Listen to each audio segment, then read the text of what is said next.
Lorsque j'ai repris l'exploitation familiale de mon papa, ma première vision c'était de livrer cette production à un grossiste.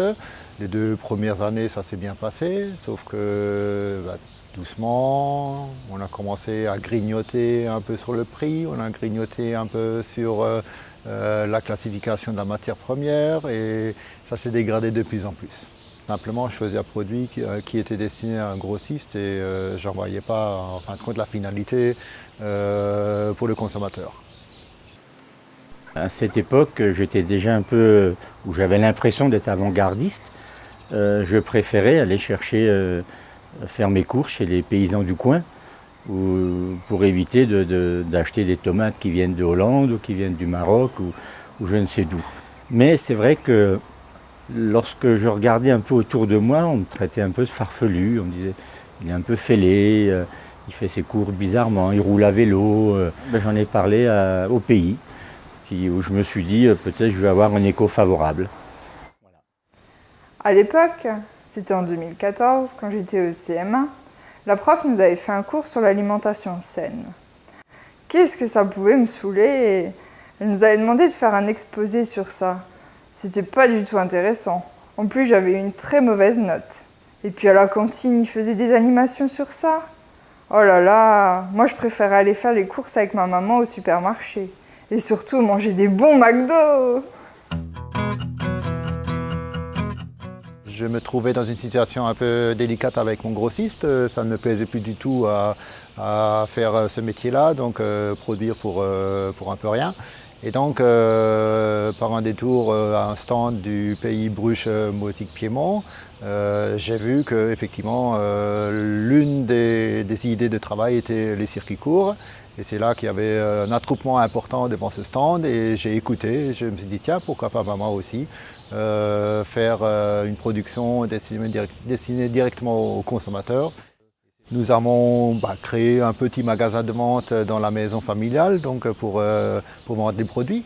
Et on a mis tout simplement un panneau devant la route, vente de produits fermiers, vente de foie gras et volailles. Le consommateur est assez exigeant, c'est pour ça donc on a commencé à faire des plages d'ouverture de magasins plus prolongées. On a aussi dû développer la gamme parce que le consommateur ne va pas se déplacer pour un poulet ou une tourte. Voilà, il souhaite aussi avoir un accompagnement d'autres produits. Je me rends compte que de plus en plus les gens achetaient à proximité, aller dans des fermes, aller chez le producteur local, à tel point d'ailleurs que j'avais du mal à m'approvisionner moi-même puisqu'il y avait une demande qui avait augmenté et c'est une bonne chose parce que je crois qu'il fallait un petit peu stopper ces approvisionnements qui venaient des centaines de kilomètres voire des milliers de kilomètres et qui consommaient énormément de carburant, quoi. Quand j'étais ado en 2020, tout le monde parlait du bio. Qu'est-ce que c'était ennuyeux l'écologie. Moi, ça m'intéressait pas du tout. En plus, tout le monde disait que c'était cher, que c'était destiné à une certaine élite. Et puis, moi, mes potes, ils mangeaient pas bio. C'était ringard tout ça. La partie vente à la ferme, bien sûr, s'est développée d'une manière importante.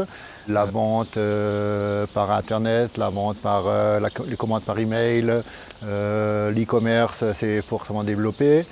C'est vrai que là, les circuits courts sont totalement réussis puisque déjà entre nous agriculteurs, on s'échange les produits et c'est valorisant, quoi. Surtout pour le consommateur qui va retrouver dans un magasin toute la gamme de produits. C'est une fierté quand même d'avoir cette part de marché circuit court qu'on a su créer et développer. Ça a bougrement évolué.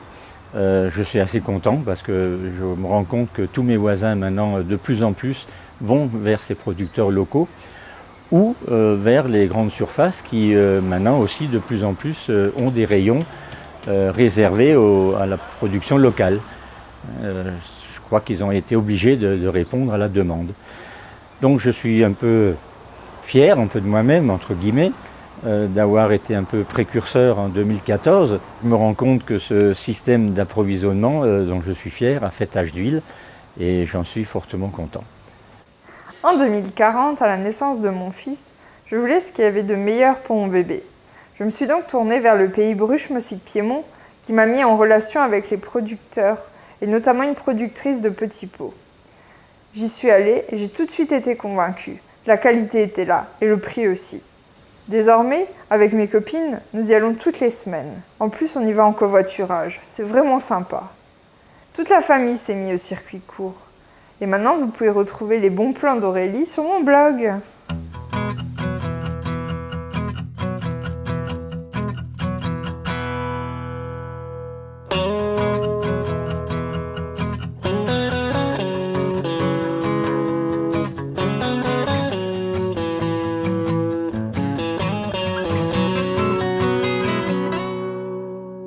Softly calling me, don't know if and I don't know how. One heart can save the day.